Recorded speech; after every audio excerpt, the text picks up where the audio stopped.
अब जो बुनियादी मुद्दा है जिसको समझना चाहिए, देखिए मैं थोड़ा सा तारीखी हवाला दूंगा कि ओबामा ने जब ईरान के साथ न्यूक्लियर डील की थी तो वो डील करने के लिए कम से कम 2 साल लगे थे।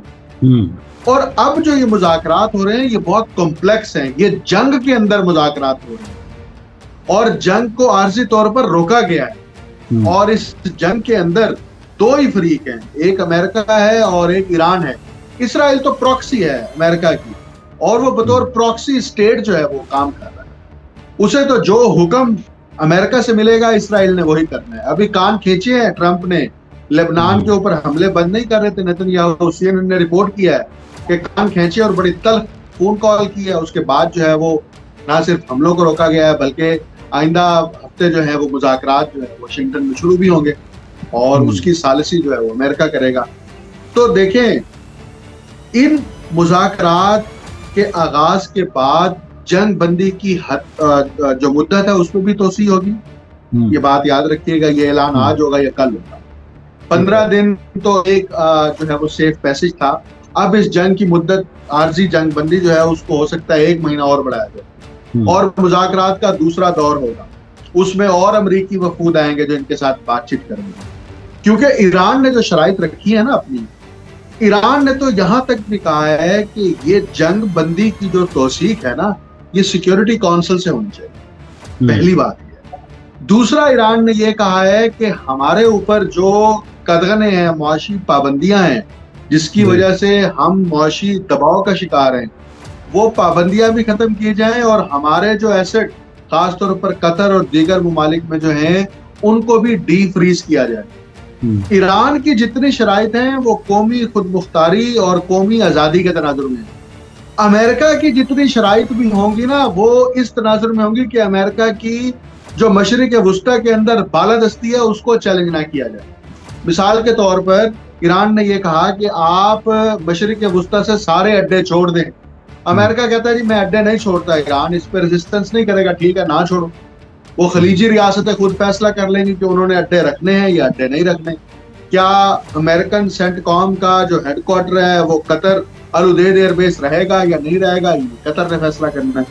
जिस तरह यूरोप अब ये फैसला कर चुका है कि वो अमेरिका की ऐसी जंग में शामिल नहीं होगा या नहीं हुआ जो असल में उनकी जंग है ही नहीं। अब इस सारे सिनेरियो में जो समझने की बात है ना, पाकिस्तान का जो रोल है वो फिलहाल सिर्फ इतना है कि पाकिस्तान की जगह इस्तेमाल की जाती है और यहाँ पर दोनों पार्टीज को पाकिस्तान के ऊपर जो है वो एतमाद है और चाइना को भी एतमाद है, खलीजी रियासतों को भी एतमाद है। इसलिए इस्लामाबाद के अंदर ये डायलॉग, एक तो ये हमें बिल्कुल क्लियर होना चाहिए, पाकिस्तान ने ना तो वो डायलॉग प्रोसेस का हिस्सा है, ना नेगोशिएशन करनी है, ना ईरान के साथ कोई बातचीत करनी है कि आप ये बात माने ये ना माने, ना अमेरिका के साथ। उन दोनों का डायरेक्ट आपस में मामला जो है वो तय हो। अब जो अहम बात है ना वो ये है कि ट्रंप जो है वो इस वक्त ये अफोर्ड ही नहीं कर सकते कि ये जंग दोबारा शुरू हो या जंग बढ़े। देखें, ट्रंप का एक स्टाइल है, वो उसके ऊपर तो इकोनॉमिस्ट ने बड़ी एक डिटेल वीडियो रिपोर्ट जारी की, उसमें कहा कि ट्रंप का जो हुक्मरानी का स्टाइल है ना ये माफिया स्टाइल। तो ट्रंप माफिया स्टाइल में जो है वो हुक्मरानी कर रहा है और वो धमकी देता है, धमकी अमेज लहजा इख्तियार करता है, तज़हीक करता है। मुमलिकत सरबराहान जो है उनकी तज़हीक की जाती है, व्हाइट हाउस के अंदर बुला के की जाती है। सहाफियों के साथ जो है वो उनका सलूक जो है वो कोई काबिल मिसाल नहीं है। तो बल्कि वो तो जो इससे पूरी थ्योरी डेवलप हुई है अमेरिकन और ग्लोबल मीडिया के अंदर, जिसको मैडमैन थ्योरी कहते हैं कि ये एक पागल आदमी है और इस पागल आदमी का मसला यही है कि ये अपने फैसले अपने पागलपन होने की वजह से कराता है। लेकिन ईरान का तनाजुर बिल्कुल मुख्तलिफ। ईरान ने यह वाज़ेह कर दिया है कि जनाब यहाँ पर मशरिक वुस्ता के अंदर एक वो मुस्तकिल ताकत है और उस ताकत का इजहार उन्होंने स्ट्रेट ऑफ हुर्मुज के जरिए भी किया, इसराइल के आयरन डोम को तबाह करके भी किया और सिर्फ यही नहीं बल्कि खलीजी रियासतों के अंदर जो अमरीकी फौजी अड्डे थे उनको भी तबाह किया। और नया जो मल्टीपोलर वर्ल्ड ऑर्डर तश्कील होने जा रहा है जिसके अंदर चाइना और रशिया बड़े स्टेक होल्डर हैं, अब मैं आपको ये बताऊं, इसके अंदर यूरोप भी शामिल हो जाएगा। ये देख लीजिए कि अमेरिका जंगें लड़ता है, अगर वो वियतनाम से हम शुरू कर लें, उसके अलावा हम अफगानिस्तान में आ जाते हैं, फिर आप ईरान को देख लीजिए, तो वो तो उसको फर्क तो नहीं पड़ता। वो जंग हार भी जाए तो उसको फर्क नहीं पड़ता, वो जंग जीत भी जाए तो उसको फर्क नहीं पड़ता।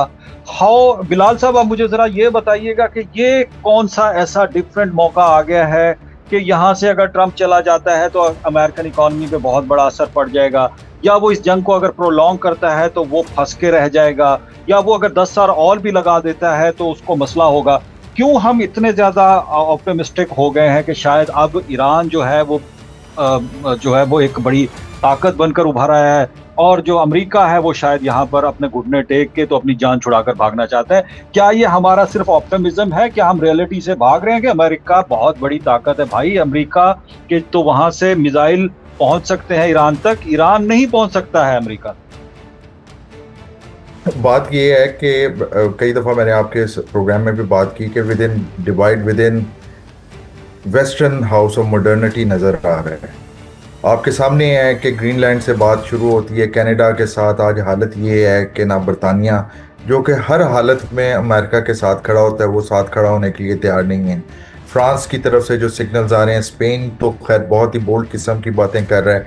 अमेरिका को खुद उसकी सिविलाइजेशन के अंदर, जो वेस्टर्न सिविलाइजेशन है, वेस्ट के अंदर वो सपोर्ट खो चुका है।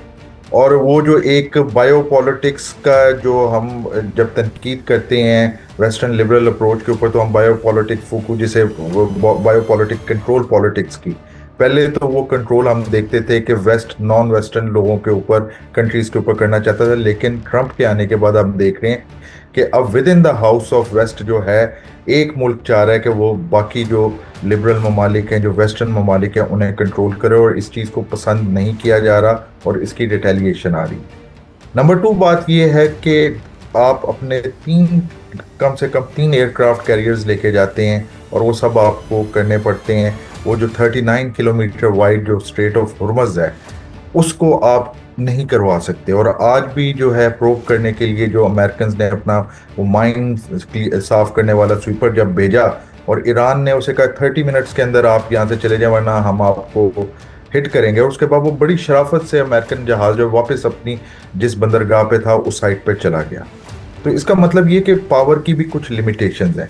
फिर ईरान ने जो स्ट्रेटजी अडॉप्ट की डिसेंट्रलाइज मोज़ैक डिफेंस की, वो बहुत ज़्यादा कामयाबी के साथ सामने आई। इन्होंने कहा कि हम लीडरशिप उड़ा देंगे, जो एक आम कन्वेंशनल मिलिट्री थॉट है, तो रिजीम जो है वो कोलैप्स कर जाएगी। खामेनेई साहब गए, बड़े बड़े कमांडर्स गए, लेकिन हमने देखा कि उस डिसेंट्रलाइजेशन को, जिसके अंदर जो यूनिटी ऑफ एफर्ट थी ना कि यूनिटी ऑफ कमांड थी, वो बहुत ही कामयाब तरीके से चली। और कमांडर्स ने अपनी अपनी जगह पे जो उनकी रिस्पॉन्सिबिलिटी थी कोऑर्डिनेट भी किया विदाउट एनी सेंट्रलाइज कमांड, और उन्होंने वो टारगेट्स अचीव भी किए। सो अमेरिका के लिए अनबियरेबल हो रहा था। आपको पता है कि जिस तरीके से साउथ कोरिया से मूव किए गए जो पैट्रियट सिस्टम जो है, उसके बाद एक बहुत ज़्यादा इंटरसेप्टर्स की कमी, शॉर्टेज हमने देखी कि ईरान बहुत आराम से इसराइल को, अमेरिकन अड्डों को हिट कर रहा था, और इनके पास इंटरसेप्टर्स नहीं थे कि उसे रोक सकें। सो ईरान ने एक चीज़ तो प्रूव कर दी कि इस गेम के अंदर, स्ट्रेटेजिक गेम के अंदर, शायद क्योंकि वो 3-4 हज़ार साल पुरानी एक तहजीब है और अमेरिका भी 300 साल पहले अमेरिका बना है, सो उनके पास वो तजर्बा, वो विजडम ज़्यादा है। जबकि अमेरिकन की क्या सोच रही है, अमेरिकन ने हमेशा, केगन कहता है कि जी अगर आपके पास छुरी है और आप जाते हैं जंगल में और वहाँ पे भालू रहता है, आपकी कोशिश होगी भालू से आमना सामना ना हो, काम करके आ जाएं। लेकिन अगर आपके पास जो है ऑटोमेटिक वेपन है, पहले आप भालू ढूंढेंगे, मारेंगे, फिर काम करेंगे, आ जाएंगे। यानी कि आपने थ्रेट को एलिमिनेट करना है विदाउट कुछ भी समझे हुए। ताकत है तो हर उभरी हुई चीज़ जो है एक कील है। इस दफ़ा वो कील जो है वो बड़ा सख्त जो है ना इनको टकर गया, और ये एक्सपेक्ट नहीं कर रहे थे। इनका ख्याल था कि हम ख़त्म करेंगे खामनेई साहब को, उसके बाद रजीम कोलैप्स हो जाएगी। उससे पहले इनका ये ख्याल था कि जो हमने पिछले 20-25 साल से प्रॉक्सीज पाली हुई हैं, जो हम मुजाहिदीन खल्क को सपोर्ट कर रहे हैं, जो हम बाकी ग्रुप्स को कर रहे हैं, एथनिक ग्रुप्स को कर रहे हैं, वो करेंगे। इवन आप ये देख लें ना कि कुर्दों को तैयार कर रहे थे, और कुर्द जो हैं उन्होंने इस दफ़ा बात नहीं मानी और वो बैठे रहे, क्योंकि एक एक्सपीरियंस हो चुका था। दूसरा, ईरान को जो अंडर एस्टिमेट किया जा रहा था कि उसे साइड पर रखा हुआ है, तो शायद वो अब वो अहलियत नहीं रखता। ईरान ने वो अहलियत शो कर दी